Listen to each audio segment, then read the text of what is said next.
We are back on the campus of the University of Miami. I might need one of those hammocks. That looks really nice right now. I thought you had one already. South Florida's got a In hammock. about 30 minutes, you might find me out there under the shade. It's a beautiful day here in South Florida. On the campus of the University of Miami, Joe Zagacki, Don Bailey Jr., as Coach Richt likes to call it, paradise. And lo and behold, Coach Richt is with us. And did that not look like paradise? that looked like paradise to me. Good name. I mean, and that's not a shot from like 3 months ago. I mean, that was live, right? That was this 15 moment. minutes, yeah, right now. It's a beautiful day here today.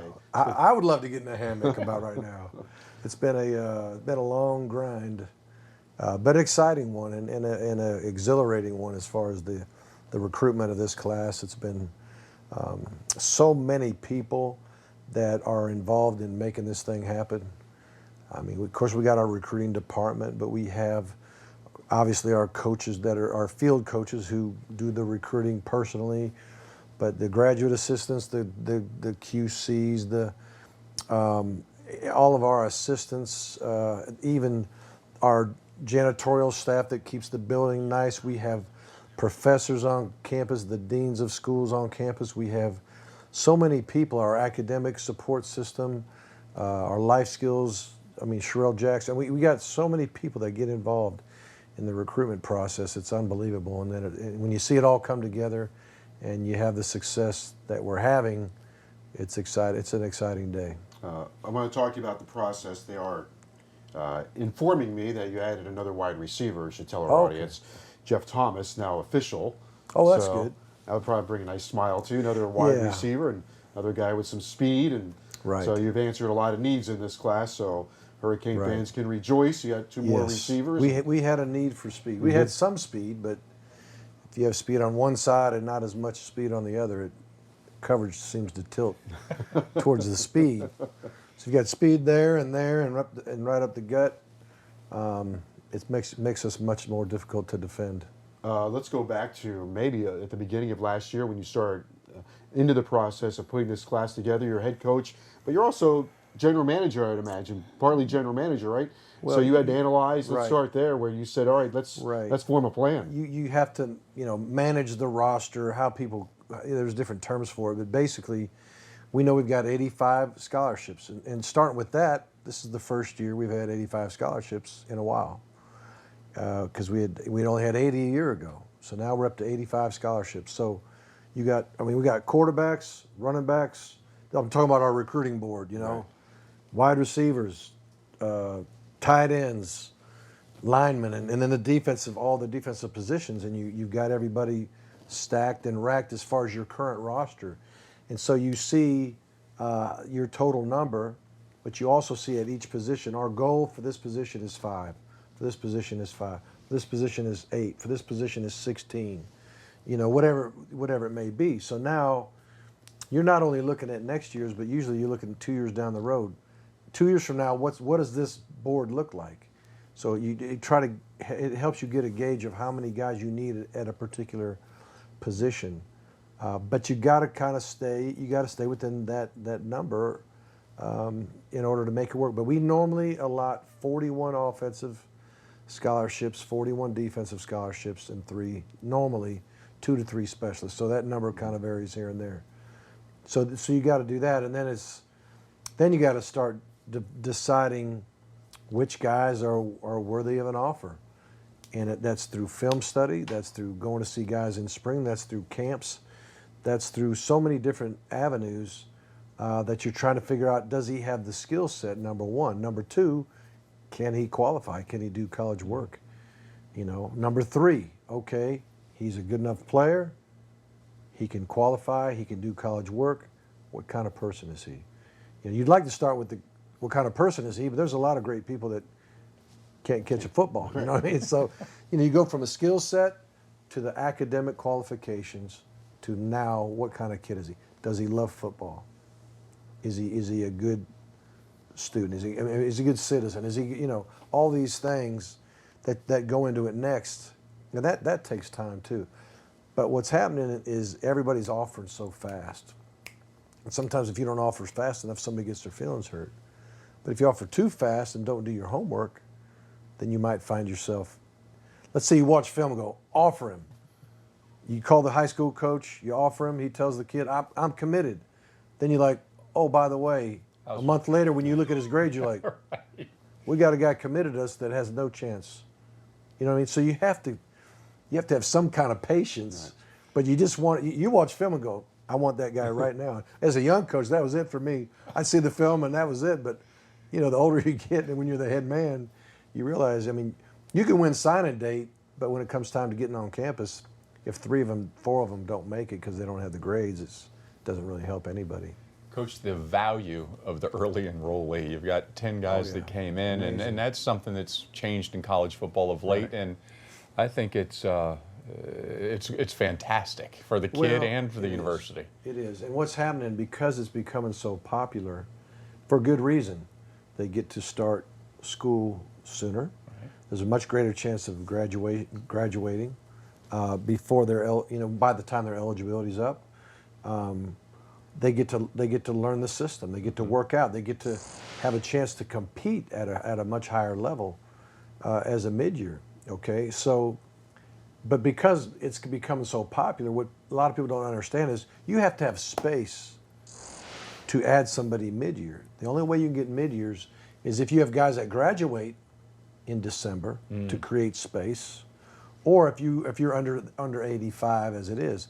So if I'm at 82 and I have 5 guys that graduate in December that are moving on, that's 8, because I was 3 under 85.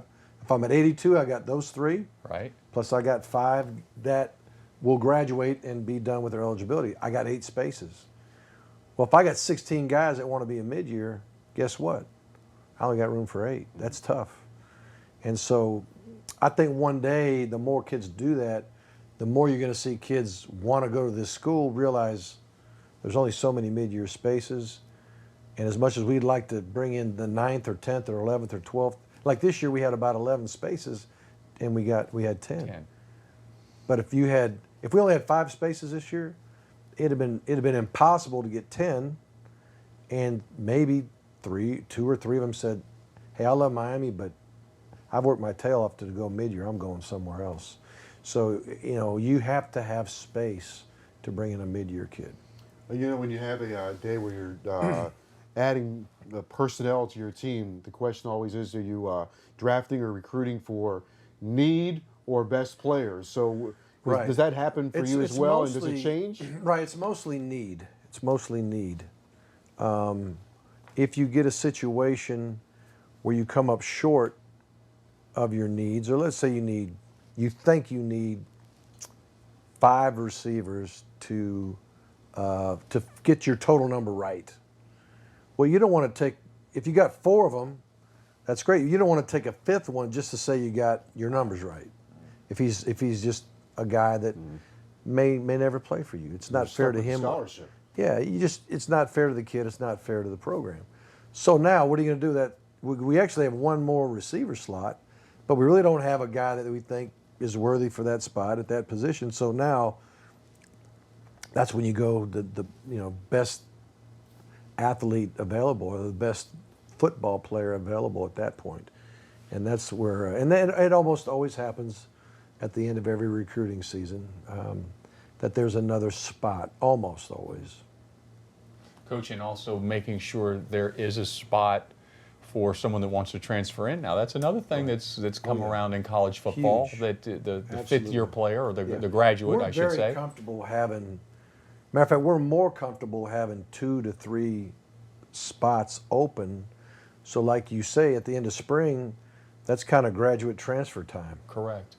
And there'll be a couple spots, especially where we are now. We're not stacked at every position and just totally comfortable. We're still selling. You can come in as a freshman and play, because you can come in a freshman and play.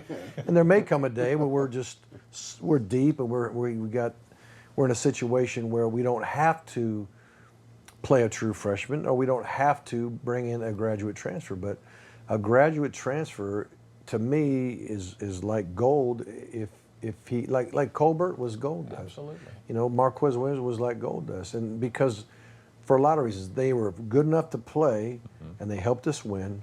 They were great kids, and they don't count against your number next year. and because they're graduates, it doesn't count against your graduate transfer. I mean, your mid-year doesn't count against your mid-year. It doesn't. It helps you with the mid-year number. I got It you. provides another space for a mid-year guy. So that, and it's kind of a form of free agency that has never been in college football. And I think the guys that have got themselves in position to do that, they're more and more looking at the possibility of doing that. Well, while you've been sitting here, you've had two guys now become official: Jeff Thomas and DeAndre Wilder. Right. Well, that's good. That is good. Yeah. You might want to sit here a few minutes longer. Yeah, we're hot. Yeah, everybody has their own timing of when they're going to make their announcements and things like that. And we try to encourage everybody, 7 a.m., get it signed, get it faxed in, or now you could take a picture of it or email it. Or it was always the fax, but Right. the fax machine by next year might not even be used. Everybody just take a picture and ship it. But you try to get them to do it early in the morning and then have your ceremony later in the day. That's what, that way we as coaches don't have the drama of waiting till now to have somebody's come through and wonder, is it coming, is it not, what's going on, is something happening? But you really would like to have all of them in by 8 a.m. Coach, the recruiting season is grueling. I mean, you're all over the country. You're in Las Vegas to Oklahoma to New York to whatever. It's just nonstop. So today you'll have signees, and then what happens to the staff next week? What do you do? How do you let those guys unwind a little bit? I tell the staff, don't come back till next Wednesday. Give them a week. Just say Thursday, Friday, Monday, Tuesday, don't come in. Just be with your family. Do you follow that rule? Not quite. Of course, my wife, Catherine, wants Thursday, Friday, and I've already blown that. I got something tomorrow morning. I'm hoping by about 9 I'm done through the weekend. But there's a lot of big things happening here, like this indoor facility. Yeah. We're putting some final touches on just because we know we're getting an indoor, but we're also redoing the entire football operation, the whole football office complex. And so we're in the process of programming the building to have it exactly the way we want. And I was glad all morning, all I've been doing is that. And then every once in a while somebody says, hey, so-and-so's in, so-and-so's in. Because usually you're just sitting there staring at the fax, or you're waiting and you're wondering, you're hurrying up and waiting. But I stayed real busy. So next week, the Monday, Tuesday next week, there's some things, some head coaching duties that I got to get on. A lot of the recruits said, the University of Miami coaching staff showed us so much love. Yeah. And I think we have some video of when one player signed up today. We have the reaction of your war room here today, and guys celebrating, and that's part of it, right? Is embracing. This is Mike Harley from St. Thomas, but embracing the players. Well, we do believe it is a family here, and it really is. Don, you went through it. I went through it. Football is a special sport. It's such a special team sport, and you go through so much together with your teammates, with your coaches, and there's a bond. It's just like last night, I had a former player call me. He's training down in Davie, getting ready to take a shot at the NFL. He's a kid from Georgia. And he just said, Coach, I'm in town. I know you live down here. Can I come visit you? So he rolled in town. He went through 2 hours of traffic to come and, come see me. And we had dinner last night together. And then, we just reminisced about things. And then when he went into his car to leave to go back, he said, I love you, Coach. And I said, I love you too, And, those relationships are very, very important. And, I didn't ask him to say that, and he didn't ask me to say it back. It's truly how we feel about each other. So you build a bond, and there is a love factor, and the best teams are the ones that truly love each other enough to, do your part for your teammate, not so much just for you. It kind of worked both ways. Don talked about it earlier. You got guys on this on your roster that signed up today that were great ambassadors in recruiting. Well, are you talking about mid-year guys? Or No, you no, talking the about guys just, that signed up to, well, some were mid-year guys, or a guy like Bandy or DJ Dallas. Dallas, These I mean, guys were Oh, yeah, great they were ambassadors. recruiters. Yeah. Yeah. Well, yeah, guys that I still think recruiting is about, the most important thing in recruiting is find the school that's best for you and secure your spot. Number two, recruit your class. I mean, really, because in the end, you're all going to end up at this spot. So if you show if you know that you want to go to Miami, decide that, commit, and then start gathering other great players around you so that class becomes better, so your team becomes better, so your experience becomes better, your chance of winning a championship becomes better. And not only just great football players, but great guys that you want to be around. Recruit the guys that you know are ballers. Recruit the guys you know are good guys and are going to fit us, you know. And so, but like, you know, a guy like Bandy was that guy. A guy like DJ was like that, you know. It was fun to watch those guys try to rally the troops. Coach, you're back at Miami, of course. You've been here a little over a year, and the national brand is it's powerful, isn't it? It is. There's no doubt about it. People know about the U. I don't think there's any other school in America that says we're the U and everybody knows who you are, you know. So, I mean, I love that about us. The tradition, the history and tradition of our football program is so powerful. Our former players, the way they love this program is so powerful in recruiting and in everything. And guys want to be a part of that, you know. You know, DJ Johnson, a kid out of California.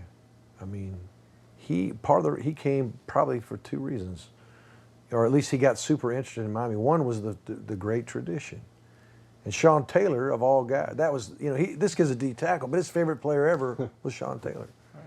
That was huge, and I think he also understood, you know, the reputation of Coach Kulagowski, and wanted to be coached by him, you know. So the brand is very powerful, and it's only going to get stronger. And I think when we reach a certain level of success, I think people will say Miami's back. It won't be, oh, Miami's having a good year. It's going to be Miami's back. And there's a difference. It means you're back to what you used to be, and what we used to be is 5-time national champions.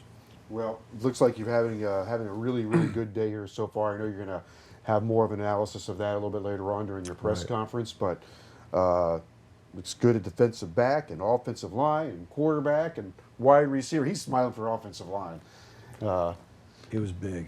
Yeah, That's big in size of the guys, big in the number of guys, and just big in need.